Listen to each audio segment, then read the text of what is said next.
जय Jagannath. Welcome to my channel Arun Pathshala. कुहाଯାଏ गृहଟିଏ ତିଆରି କରିବା ପୂର୍ବରୁ ଗୃହର ମୂଳଦୁଆକୁ ଦୃଢ଼ କରିବା ଉଚିତ। ସେପରି ଯଦି ଆମେ ଉତ୍ତମ ମଣିଷଟିଏ ତିଆରି କରିବାକୁ ଚାହୁଁଛେ ତେବେ ମଣିଷଟିର ଶୈଶବ ଅବସ୍ଥାକୁ ନିୟନ୍ତ୍ରିତ କରିବା ଉଚିତ, ଶୈଶବ ଅବସ୍ଥାକୁ ଜଗିବା ଉଚିତ।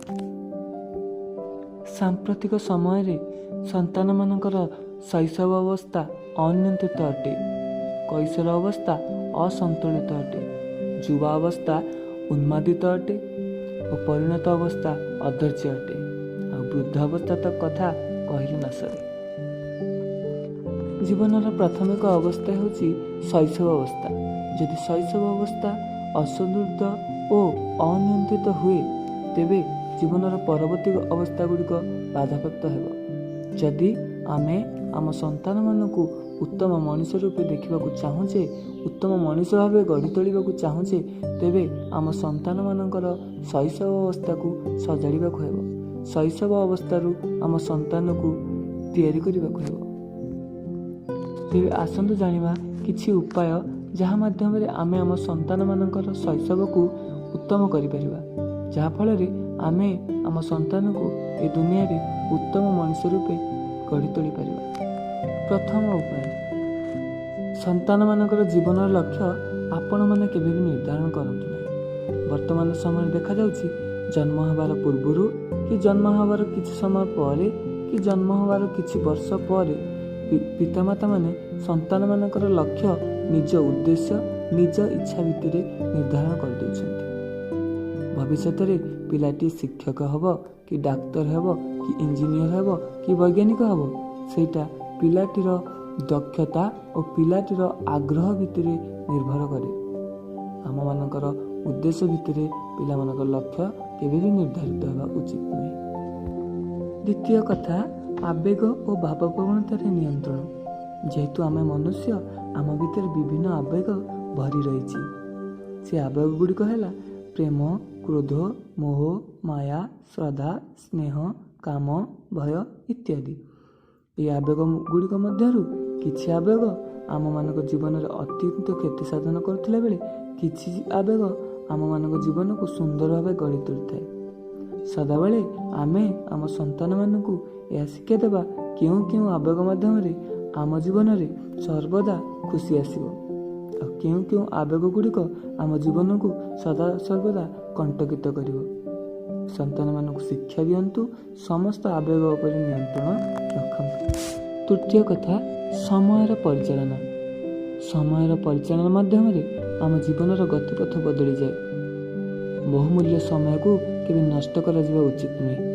ସମୟର ପରିଚାଳନା ମୁଖ୍ୟତଃ ଅବସର ସମୟର ପରିଚାଳନା। ଆମ ପିଲାମାନଙ୍କୁ ବହୁତ ସମୟ ଅବସର ଭାବରେ ମିଳେ। ସେ ଅବସର ସମୟର କିଭଳି ଉପଯୁକ୍ତ ବ୍ୟବହାର କରାଯିବ ତା ପ୍ରତି ଧ୍ୟାନ ଦିଅନ୍ତୁ। ଅବସର ସମୟରେ ଉତ୍ତମ ଅଭ୍ୟାସ ଜାରି ରଖନ୍ତୁ, ଯଥା ଗଳ୍ପ ଲିଖନ, କବିତା ଲିଖନ, ହସ୍ତଶିଳ୍ପ, ଚିତ୍ରକଳା, ବାଦ୍ୟ, ସଙ୍ଗୀତ, ନୃତ୍ୟ ଇତ୍ୟାଦି ଶିକ୍ଷା ପିଲାମାନଙ୍କୁ ଦିଅନ୍ତୁ, ଯାହା ମାଧ୍ୟମରେ ପିଲାମାନଙ୍କର ଅବସର ସମୟ ଅତି ଉତ୍ତମ ଭାବରେ କଟିବ। ଚତୁର୍ଥ କଥା, ନିଜ ସଂସ୍କୃତି ଓ ସଭ୍ୟତାର ପରିଚୟ ଦିଅନ୍ତୁ। ଏହା ଦେଖାଯାଏ ଯେଉଁ ବ୍ୟକ୍ତି ସାମାଜିକ ଅଧିପତ୍ୟ ବିସ୍ତାର କରିଥାଏ ସେ ବ୍ୟକ୍ତି ନିଜ ସଂସ୍କୃତି ଓ ସଭ୍ୟତାକୁ ଜାବୁଡ଼ି ରହିଥାଏ। ଆମ ସଂସ୍କୃତି, ଆମ ସଭ୍ୟତା, ଆମ ପରମ୍ପରା, ଆମ ଭାଷା, ଆମ ଜାତି, ଧର୍ମ, ପୋଷାକ ପରିଚ୍ଛଦ, ପର୍ବପର୍ବାଣି, ନୀତି ନିୟମ ଆଦର୍ଶ ଦ୍ୱାରା ପରିମାର୍ଜିତ ଅଟେ। ଓଡ଼ିଆ ଭାଷା କେତେ ମଧୁର, କେତେ ମିଠା। ଓଡ଼ିଆମାନଙ୍କର ପୋଷାକ ପରିଚ୍ଛଦ କେତେ ସୁନ୍ଦର, କେତେ ମନୋହର। ଓଡ଼ିଆମାନଙ୍କର ପର୍ବ 12 ମାସରେ 13 ଜାତ, କି ତାର ମହତ୍ଵ ସନ୍ତାନମାନଙ୍କୁ ବୁଝାନ୍ତୁ। ପଞ୍ଚମ କଥା, ସତ୍ୟ ଓ ମିଥ୍ୟା ମଧ୍ୟରେ ପ୍ରଭେଦ ଓ ତାର ପ୍ରଭାବ ସନ୍ତାନମାନଙ୍କୁ ଭଲ ଭାବରେ ବୁଝାଇ ଦିଅନ୍ତୁ। ସତ୍ୟ କହିବା ଦ୍ୱାରା ଜୀବନ କେତେ ସୁଗମ ସୁଲଳିତ ଢଙ୍ଗରେ ଚାଲିଯାଏ ଓ ମିଛ କହିବା ଦ୍ୱାରା ଜୀବନ କେତେ କଷ୍ଟରେ ଗତି କରେ ତାହା ପିଲାମାନଙ୍କୁ ବୁଝାଇ ଦିଅନ୍ତୁ।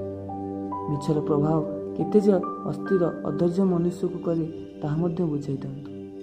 ସତ୍ୟ କହିବା ଦ୍ୱାରା ଦୁନିଆକୁ ଜିତି ହେବ ତାହା ପିଲାମାନଙ୍କୁ ବୁଝାଇବାକୁ କେବେ ବି ଭୁଲନ୍ତୁ ନାହିଁ। ଷଷ୍ଠ କଥା, ଆଧ୍ୟାତ୍ମିକ ଚେତନାର ଆଭାସ କରନ୍ତୁ। ଯେଉଁ ବ୍ୟକ୍ତିବିଶେଷ ଆଧ୍ୟାତ୍ମିକ ଚେତନାର ଅଧିକାରୀ ହୋଇଥାଏ, ସେହି ବ୍ୟକ୍ତିବିଶେଷର ସବୁ ମୁହୂର୍ତ୍ତ ଚତୁଃପାର୍ଶ୍ୱ ସବୁବେଳେ ସୁଗନ୍ଧିତ ପୁଷ୍ପରେ ପ୍ରବାସିତ ହୋଇଥାଏ। ପିଲାମାନଙ୍କୁ ସମୟ ମିଳୁଥିବା ସମୟରେ କିଛି କିଛି ମାତ୍ରାରେ ରାମାୟଣ ମହାଭାରତ ଶିକ୍ଷା ଦିଅନ୍ତୁ। ଭାଗବତ ପୁରାଣ ପଠନର ଗୁରୁତ୍ୱ ବୁଝାନ୍ତୁ। ସମୟ ମିଳିଲେ ପିଲାମାନଙ୍କୁ ମନ୍ଦିର ନେଇ ଦେବାଦେବୀ ଦର୍ଶନ କରାନ୍ତୁ ଓ ଘରେ ମଧ୍ୟ ପିଲାମାନଙ୍କୁ କିଛି ସମୟ ପ୍ରାର୍ଥନା କରିବା ପାଇଁ ବୁଝାନ୍ତୁ। ସପ୍ତମ କଥା, ବିଦ୍ୟା ଅଧ୍ୟୟନର ସ୍ଥାନ, ପ୍ରଣାଳୀ ଓ ଗୁଣବତ୍ତା ନିର୍ଦ୍ଧାରଣ କରନ୍ତୁ। ବର୍ତ୍ତମାନ ପିତାମାତାଙ୍କ ପାଇଁ ମୁଖ୍ୟ ଚିନ୍ତାର କାରଣ ପିଲାମାନଙ୍କୁ କେଉଁ ସ୍ଥାନରେ ପଢ଼ାଇଲେ ଉଚିତ ହେବ। ଏହା ମଧ୍ୟ ଦେଖାଯାଉଛି କିଛି ଅଭିଭାବକ ପିଲାମାନଙ୍କୁ ପଢ଼ାଇବା ପାଇଁ ବିଦ୍ୟାଳୟର ଚାକଚକ୍ୟ, ପରିବେଶ, ସାଜସଜ୍ଜା ଓ ବିଦ୍ୟାଳୟର ପ୍ରବେଶାନୁମତି ଦେୟ ଉପରେ ନିର୍ଭର କରୁଛନ୍ତି। ଯେଉଁ ବିଦ୍ୟାଳୟ ବାହାରକୁ ଅତି ସୁନ୍ଦର ଦେଖାଯାଏ, ସେ ବିଦ୍ୟାଳୟରେ ଶିକ୍ଷାଦାନ ସୁନ୍ଦର ବା ଉତ୍ତମ ହେବ ତାହା ଠିକ୍ ନୁହେଁ। ଯେଉଁ ବିଦ୍ୟାଳୟ ବାହାରକୁ ସୁନ୍ଦର ଓ ଚାକଚକ୍ୟ ଓ ବିଦ୍ୟାଳୟର ପ୍ରବେଶାନୁମତି ଦେୟ ଅଧିକ, ସେ ବିଦ୍ୟାଳୟ ଯେ ଶିକ୍ଷାଦାନ ଠିକ୍ ଭାବରେ ହେଉଥିବ ତାର କୌଣସି ପ୍ରମାଣ ନାହିଁ।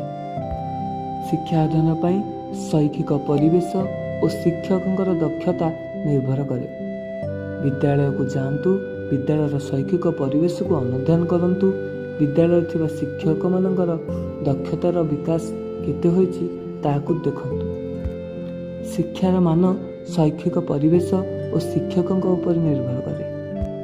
ଅଷ୍ଟମ କଥା, ବନ୍ଧୁତ୍ୱର ସଂଜ୍ଞା ବୁଝାନ୍ତୁ। କୁହାଯାଏ, ବନ୍ଧୁଟିଏ ଜୀବନକୁ ଗଢ଼ି ତୋଳିଥାଏ, ବନ୍ଧୁଟିଏ ଜୀବନକୁ ଭାଙ୍ଗି ଦେଇଥାଏ। କୁସଙ୍ଗ ମାଧ୍ୟମରେ ବହୁତ ପିଲା ନଷ୍ଟ ହୋଇଯାଇଥାନ୍ତି। ସୁସଙ୍ଗ ମାଧ୍ୟମରେ ବହୁତ ପିଲାଙ୍କ ଜୀବନରେ ବହୁତ ପ୍ରକାର ପରିବର୍ତ୍ତନ ଆସିଥାଏ। ସର୍ବଦା ବନ୍ଧୁତ୍ୱର ମାନ, ବନ୍ଧୁତ୍ୱର ସୀମା ଓ ବାସ୍ତବ ବନ୍ଧୁତ୍ୱର ପରିଚୟ ପିଲାମାନଙ୍କୁ ଦିଅନ୍ତୁ।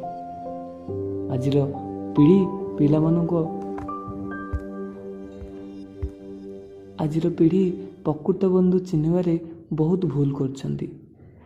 ପ୍ରକୃତ ବନ୍ଧୁର ସଂଜ୍ଞା ପିଲାମାନଙ୍କୁ ବୁଝାନ୍ତୁ। ବନ୍ଧୁତ୍ୱର ସୀମାକୁ ନିୟନ୍ତ୍ରଣ କରନ୍ତୁ। ଜୀବନରେ ପ୍ରକୃତ ବନ୍ଧୁ ବହୁତ କମ୍ ଆସନ୍ତି। ଏହା ନିଜ ସନ୍ତାନମାନଙ୍କୁ ବୁଝାଇ ଦିଅନ୍ତୁ। ନବମ କଥା, ପରିବାର ଓ ପରିଜନର ଗୁରୁତ୍ୱ ଦିଅନ୍ତୁ। କୁହାଯାଏ, ଯାହା ଉପରେ ଗୁରୁଜନମାନଙ୍କର ଆଶୀର୍ବାଦ ଥାଏ, ସେ ଜୀବନର ସମସ୍ତ ପରିସ୍ଥିତିକୁ ସହଜରେ ଜିତିପାରେ। ପିଲାମାନଙ୍କୁ ଏହା ବୁଝାଇ ଦିଅନ୍ତୁ ଯେ ଗୁରୁଜନମାନେ ଦେବାଦେବୀ ସମ୍ମାନ। ପିଲାମାନଙ୍କୁ ବୁଝାଇ ଦିଅନ୍ତୁ ସେମାନେ ଗୁରୁଜନମାନଙ୍କୁ ସମ୍ମାନ ଦେବେ, ପରିଜନମାନଙ୍କୁ ନିଜର ଭାବିବେ। ପରିଜନମାନଙ୍କର ଅବଦାନ, ପରିଜନମାନଙ୍କର ଗୁରୁତ୍ୱ ତାହା ମଧ୍ୟ ପିଲାମାନେ ବୁଝିବା ଉଚିତ। ପରିବାର ପରିଜନକୁ କିଭଳି ଏକ ସୂତ୍ରରେ ବାନ୍ଧି ରଖିବା ତାହା ସନ୍ତାନମାନଙ୍କୁ ଶିକ୍ଷା ଦିଅନ୍ତୁ। କାରଣ ଭାଙ୍ଗିବା ତ ସମସ୍ତେ ଶିଖାନ୍ତି, କିନ୍ତୁ ଯୋଡ଼ିବା ବହୁତ କମ୍ ଲୋକ ଶିଖାନ୍ତି। ଦଶମ କଥା, ଆତ୍ମନିର୍ଭରଶୀଳ ଓ ସର୍ବଦକ୍ଷତା ସମ୍ପନ୍ନ କରନ୍ତୁ। ପିଲାମାନଙ୍କୁ ସର୍ବଦା ନିଜ କାମ ନିଜେ କରିବା ପାଇଁ ପ୍ରବର୍ତ୍ତାନ୍ତୁ। ଯଦି ସେମାନେ କରିପାରୁନାହାନ୍ତି, ତେବେ ସେମାନଙ୍କୁ ସାହାଯ୍ୟ କରନ୍ତୁ। ଆତ୍ମନିର୍ଭରଶୀଳ ହେବାର ଉପାୟ ପିଲାମାନଙ୍କୁ ଶିଖାଇ ଦିଅନ୍ତୁ। ସଦାସର୍ବଦା ପିଲାମାନଙ୍କୁ ସର୍ବଦକ୍ଷତା ସମ୍ପନ୍ନ କରନ୍ତୁ। ପିଲାଟିଏ ସବୁ ଦକ୍ଷତାର ଉଣି ହେଲେ ପିଲାଟି କେବେ କାହା ଉପରେ ନିର୍ଭର କରିବ ନାହିଁ, ତାହା ମଧ୍ୟ ତାଙ୍କୁ ବୁଝାଇ ଦିଅନ୍ତୁ। ଜୀବନର ସ୍ୱଳ୍ପ ଅଭିଜ୍ଞତା ମଧ୍ୟରେ ଏହି 10 ଗୋଟି ଉପାୟକୁ ମୁଁ ଜୀବନର ସୂତ୍ର ଭାବିଛି। ଯଦି ଏହି ଭିଡ଼ିଓଟି ଦେଖିବା ପରେ ଆପଣଙ୍କ ସନ୍ତାନମାନଙ୍କ ମଧ୍ୟରେ କିଛି ମାତ୍ରାରେ ମଧ୍ୟ ପରିବର୍ତ୍ତନ ଆସିଲା, ତେବେ ଏହା ମୋ ପାଇଁ ଏକ ବଡ଼ ଉପହାର ସଦୃଶ ହେବ। ଧନ୍ୟବାଦ। ଯଦି କିଛି ଭୁଲ ଥିବ ତେବେ କ୍ଷମା ଦେବେ।